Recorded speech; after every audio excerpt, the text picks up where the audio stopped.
Hey everybody, thanks for tuning in. This is my first episode in the Pyside6 slash QT Design Studio tutorial. And fair warning, this is my first ever tutorial, so it's probably going to be a little rough on the edges, and I just ask you to bear with me here. So we're going to split this into a series of probably 5 episodes where we're going to, first video, obviously, we're going to cover the introduction and installation. Then we're going to go over the project file setup, because if you've ever created a project within Qt Design Studio, you will know that their naming is absolutely atrocious and quite confusing. Then we're going to go over importing assets such as audio or images. Then we're going to go through and create our own custom components and apply it to the application itself. And then lastly, we're going to go through and import our own 3D objects and get them to spin and which not.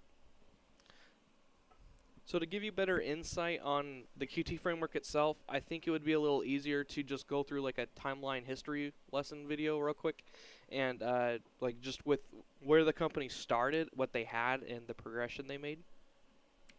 So they actually started, their company name was Trolltech on March 4th, 1994 in Norway by these two smart guys right here, which I don't want to try to pronounce their name. So then in May 20th, 1995, they released Qt 1.0, which has 4 frameworks within it, which is Qt Core, Qt GUI, Widgets, and Network. Then March 26, 1996, Qt 2.0 comes out, and they did vast improvements on their existing frameworks, and they also added Qt XML. November 6, 2001, Trolltech releases Qtopia, which was a pretty much Qt wrapped in a Linux-based kernel for handheld devices. Qt 3.0 comes out November 20th, 2001, and they add Qt OpenGL and release the first version of Qt Designer. Qt 4.0 comes out December 1st, 2005, and they go ahead and add Qt SQL to it. June 26, 2006, Qtopia Phone Edition releases, aimed specifically at mobile devices. March 14th, 2007, Qt 4.4 releases, and they add 2 additional frameworks, the Qt WebKit and Qt Script. And this will be the last update that the Trolltech company will release themselves. Well, at least under that name. So June 17th, 2008, they are outright purchased for 104 million euros by Nokia. And Trolltech company is now renamed to Qt Software, and Qtopia is renamed to Qt Extended. March 3rd, 2009, Qt 4.5 comes out, the first release from Nokia, and they released Qt Creator, which was a very important step, the first IDE to come out for just the Qt framework. Qt 4.6 comes out December 1st, 2009, and they go ahead and add in the Qt animation framework. September 21st, 2010, Qt 4.7 comes out. They go ahead and add in Qt Quick, the QML language, and the first release of Pyside.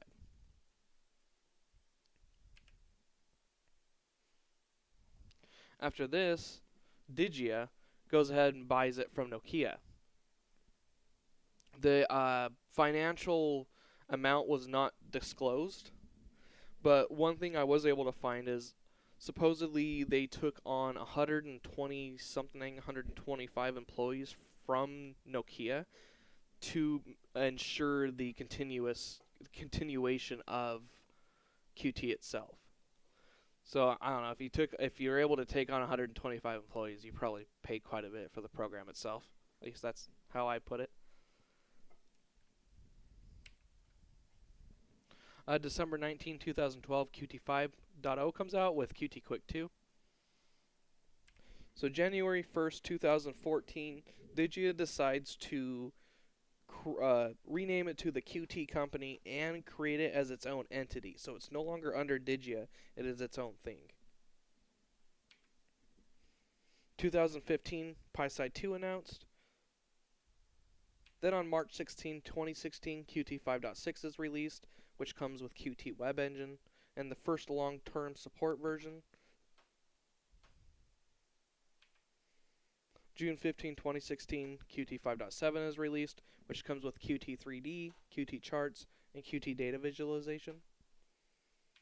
Then Qt 5.12 is released, another long-term support version, and alongside that, they released Qt Design Studio. December 8, 2020, Qt 6.0 is released, marked a major overhaul in the framework where they were pretty much modernizing everything, and alongside that, Pyside6 is also created. Then that brings us to 2021 and onwards, where they're on the Qt 6. I think right now they're on Qt 6.7. So here are some of the frameworks that we're going to be using in the video itself. We're going to be using Qt Quick for most of the graphical interface. We're going to use Qt to load the QML to Python. We're going to use Qt GUI to run the application. We're going to use Qt Core for QObject, signals, and slots if needed. And then Qt 3D for the 3D objects. Okay, so now for the installation side of things, you're going to want to go ahead and navigate to the qt.io/download open source page. That will be the first link in the description, by the way. And you're going to want to go ahead and scroll down to the Looking for Binaries tab and click on the download the Qt online installer link. This may be a green button for you if you're in Google Chrome, but I'm not in Google Chrome, so I just get a blue link. Select the corresponding platform you're on. I am currently on Windows 64. And we're going to go ahead and run the online installer. Now it's going to want to have you logged in. I already have my stuff already pre-logged, so I'm going to go ahead and skip through this page. We're going to go ahead and agree to the open source terms and conditions, and we're going to also specify that I am an individual and do not use Qt for any company.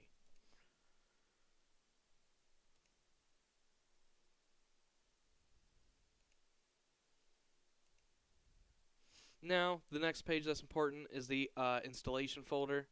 You're going to want to go ahead and select the Qt 6.7 for desktop development, and go ahead and select the Qt Design Studio tab as well. And agree to their terms and conditions. And new shortcut called Qt. Yeah, that's fine. Ready to install. And from here, you should be done with it.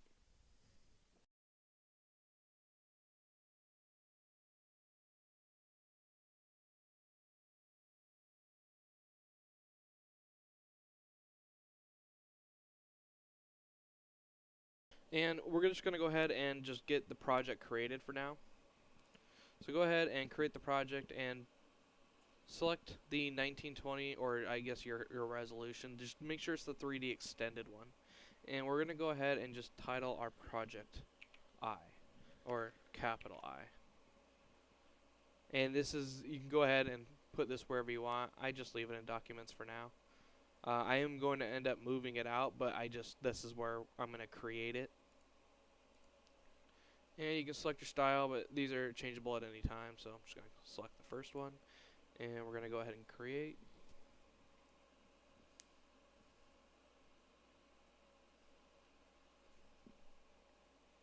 And as you see, we now have the green cube.